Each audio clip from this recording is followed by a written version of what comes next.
Hemos llegado al final de la semana y esta semana, recuerda, estuvimos hablando sobre Jacob, el suplantador.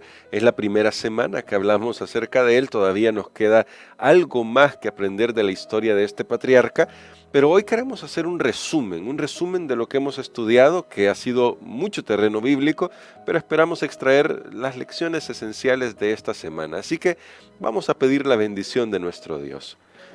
Dios y Padre eterno, gracias te damos porque en la persona de Jacob y en su familia encontramos durante esta semana muchas lecciones para que nuestra vida pueda ser transformada, pueda ser advertida y corregida a fin de prepararnos para el reino de los cielos. Ayúdanos, oh Dios, a escuchar estas lecciones y a atesorarlas en el corazón. Lo pedimos en Jesús. Amén. Amén. Pastor Ani Perla, esta semana nos tocó correr mucho con la historia bíblica, pero creo que siempre es importante que meditemos en la lección esencial que pudimos aprender juntos durante esta semana. Sí, vimos el engaño de Jacob, al engañador engañado, luego vimos los problemas familiares que esto desató, pero pastor, a pesar de todo, creo que hay un tema que me gustaría que usted comentara en este momento y es ¿por qué eligió Dios a Jacob? Si al fin y al cabo él no merecía. Por todo lo que vemos aquí, no estamos justificando tampoco a Esaú como él trató de justificarse alegando con su padre, pero tampoco Jacob lo merecía. ¿Y qué nos dice esto sobre la salvación a nosotros? Bueno, lo que nos dice es que definitivamente todo es por la gracia. La Amén. salvación es un regalo inmerecido y el hecho de que nosotros cometemos errores demuestra la necesidad de la gracia que tenemos. Amén. O sea, entre más errores cometemos, más necesidad tenemos de la gracia. Es lo que decía el apóstol Pablo en Romanos, donde el pecado abundó, sobreabundó la gracia. Ahora bien, a pesar de sus errores, Jacob no se iba a quedar con sus errores. Dios vio en él elementos buenos, que pulidos podían llegar a redundar para su gloria. Y es lo mismo con los apóstoles. Sí. De hecho, yo he estudiado este tema porque me ha llamado la atención. Recordemos que en la Nueva Jerusalén están los nombres, en la Santa Ciudad, están los nombres de las 12 tribus de Israel y los nombres de los 12 apóstoles. Y cuando usted estudia a esos 12, tanto de las tribus de Israel como de los apóstoles, usted se da cuenta de errores que cometieron ambos grupos y sin embargo lograron vencer esos errores. No estamos aquí justificando el pecado, ¿no? En esta historia que hemos estudiado esta semana hay engaños, hay mentiras, hay trampas. Y hemos visto las consecuencias. Hay astucia también, sí, claro. Hay todas esas cosas, pero Dios obró a pesar de eso. Al final, si Dios quisiera buscar a una persona perfecta, no la hay, porque al final lo que Dios ve es la motivación. De hecho, por ejemplo, se ha dicho, tal vez si nosotros vemos la historia de Esaú, no se menciona mucho de la vida de él y probablemente el que cometió menos errores. Aún su vida aparentemente estuvo menos enredada que la de Jacob. Sin embargo, no era la persona elegida. Es como con los apóstoles, y hago esta comparación. Se ha dicho que Judas tal vez era el de carácter más notable, una persona más, con más presencia, correcto, con más presencia para llegar a ser un apóstol. Sin embargo, por dentro él tenía un mal hábito que finalmente le iba a carcomer y iba a ser capaz de entregar a su propio maestro. Entonces Dios ve más allá de las apariencias, por eso es que no tenemos que juzgar. A veces hay personas inquietas, personas que pueden cometer errores, son más apresurados aquí, tal vez, pero Dios ve el corazón, Dios ve la intención, Dios ve lo que hay dentro y eso es lo que hace la diferencia. En el caso de Jacob, aunque con todos estos errores, amaba a Dios y quería continuar con el legado espiritual de su padre, de su abuelo. En el caso de Esaú, a él le importaba más lo material. Entonces, a largo plazo, después de salir de todos esos errores, quien estaba capacitado para continuar con la herencia espiritual iba a ser Jacob. Wow. Bueno, y esto es muy importante porque nos habla de lo que Dios puede hacer en nuestra vida si le dejamos obrar. También acá, pastor, de alguna manera tuvimos una lección en las acciones de Jacob y nos mostraba que el fin no justifica los medios. ¿Cómo lo traemos esto a nuestro diario vivir? El fin no justifica los medios. En una sociedad que, y hay que admitirlo, es muy competitiva, es una sociedad extremadamente competitiva en la que casi que usted escucha a un gurú decir, toma lo que te pertenece porque nadie te lo va a regalar, nadie te lo va a dar. ¿Cómo lidiamos con esto? Bueno, creo que vivimos en una sociedad que nos empuja al famoso éxito, a llegar a la punta de la escalera, a ser mejor que los demás. No importa si tenemos que pisotear a otros. Tristemente, ese es el concepto evolutivo, sí, donde es la ley del más fuerte, del más apto, del mejor. Pero Dios nos enseña en su palabra, en este caso Jacob no era el mayor, era el menor. Sí. Y Dios nos va mostrando siempre, bueno, lo engañaron y todo eso también, pero Dios nos va mostrando que no es siempre el más fuerte. Vemos el lado pasivo de Jacob en esta historia por muchos años ahí con Labán. Dios va mostrando que al final es su bendición. No significa que no tenemos que hacer nada. De hecho, Jacob fue muy trabajador cuando le dice a Labán, mira, tú me has cambiado el salario muchas veces, pero yo he seguido trabajando igual.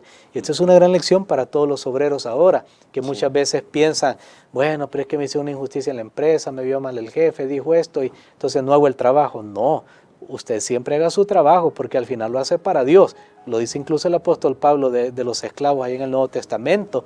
Le dice, mire, trabajen no al ojo, o sea, no porque los están viendo, que el amo los está viendo, al final trabajen para Dios.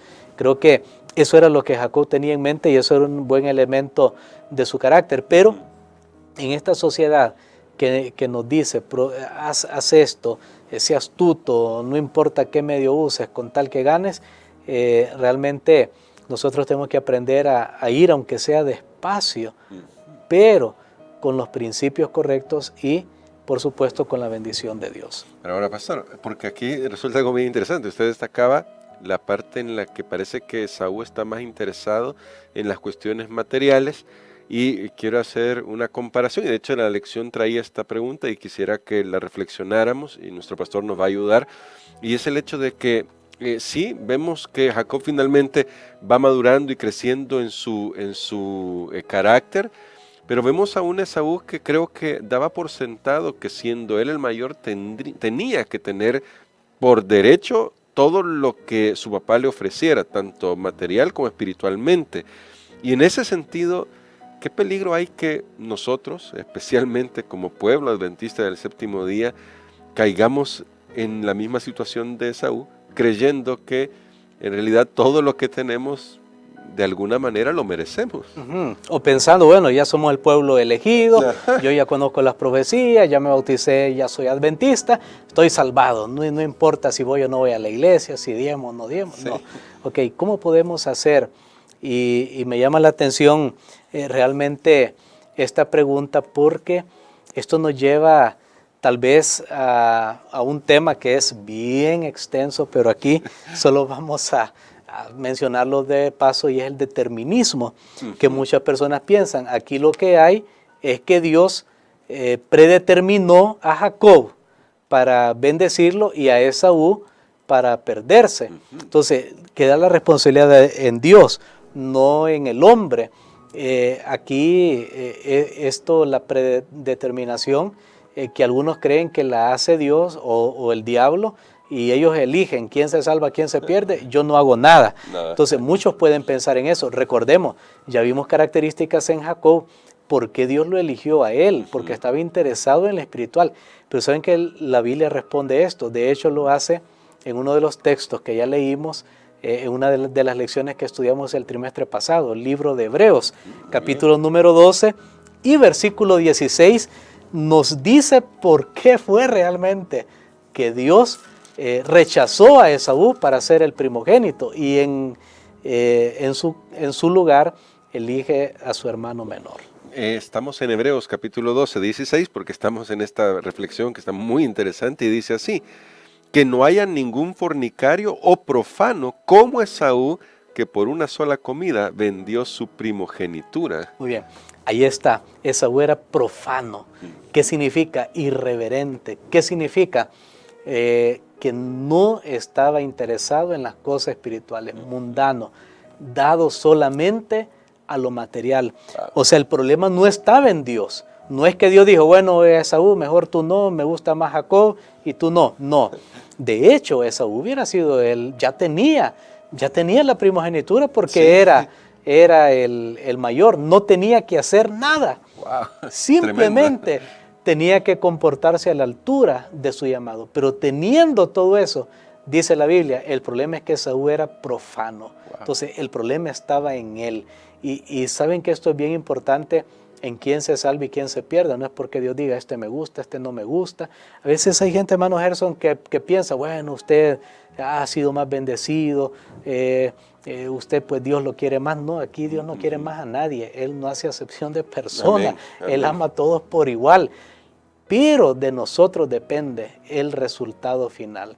Esaú fue, y a mí este texto me ha impresionado siempre, Sí. Esaú fue profano. O sea, su conducta, su corazón, sus valores son los que lo llevaron a perder la bendición de la primogenitura. En cambio, Jacob, con todos sus errores y sus defectos, él en el fondo amaba al Señor. Creo que esto nos da esperanza para toda persona que aún pues cometamos errores, nos equivoquemos, pero al final lo que hay que revisar es cómo está mi corazón. Y por eso habrán sorpresas al final de la historia de este mundo. Amén, sí. Que mucha gente que nosotros pensamos que se van a perder a las horas de las horas, ellos pueden finalmente tomar su decisión por Cristo, y aquellos que ya hemos tenido luz y oportunidades y privilegios y pensamos que es automático, cuidado que perdemos la bendición como Esaú. Qué tremendo, tremendo, porque por eso es una pregunta importante,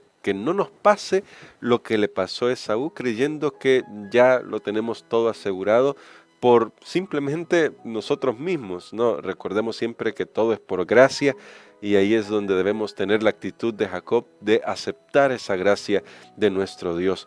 Pastor, esta semana ha sido muy intensa, pero quisiera que orara por nosotros para que Dios nos ayude a tener esta actitud de Jacob, porque vimos el carácter de él, el carácter de sus esposas. Todos tienen defectos, pero también aprendimos en la semana que a pesar de nosotros, Dios sigue cumpliendo sus propósitos. Ayúdenos con la oración para que Dios pueda cumplir esos propósitos en nuestras vidas. Amén. Padre, en esta hora te damos gracias, Señor, porque nos has enseñado a través de estas historias. Son historias que tienen muchas lecciones para nosotros, para que podamos aprender de lo bueno, saber dónde están los errores y si ya los hemos cometido, tratar de incorporarnos nuevamente al camino correcto, y si no hemos cometido este tipo de errores, nunca caer en estas situaciones. Señor, sobre todo te damos gracias porque no tenemos que obrar para nuestra salvación. Tú has hecho que la salvación sea posible para todo ser humano, y después tendremos que obrar como gratitud para aquel que nos amó y nos salvó. Gracias, Señor, porque también tú ves el corazón.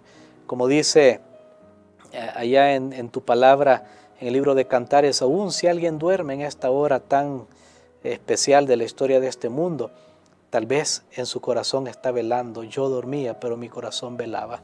Tal vez duerme, pero es de los prudentes. Ayúdanos, Señor, para que lo mejor en nosotros se destaque, y ayúdanos para nunca llegar a ser profanos, para nunca llegar a ser descuidados, para nunca llegar a despreciar las bendiciones espirituales que tenemos ahora. Lo pedimos en el nombre de Jesús. Amén.